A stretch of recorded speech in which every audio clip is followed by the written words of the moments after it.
রাধে রাধে। নমস্কার বন্ধুরা, আশা করি সকলে ভালো আছেন আমাদের পরম প্রিয় সখা শ্রীকৃষ্ণের আশীর্বাদে। আজকে কথা শ্রীকৃষ্ণগীতে শোনাবো এক অন্য রকমের কাহিনী।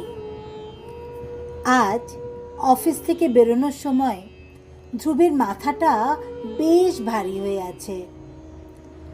প্রমোশনের লিস্ট বেরিয়েছে, কিন্তু তার নাম নেই। সবচেয়ে কষ্টের ব্যাপার, তার বানানো প্রেজেন্টেশনে আরেক সহকর্মী নিজের বলে বসের সামনে তুলে ধরেছে। মনের ভেতরে আগুন জ্বললেও ধ্রুব কিছুই বলেনি, বলতে গিয়েও থেমে গেছে।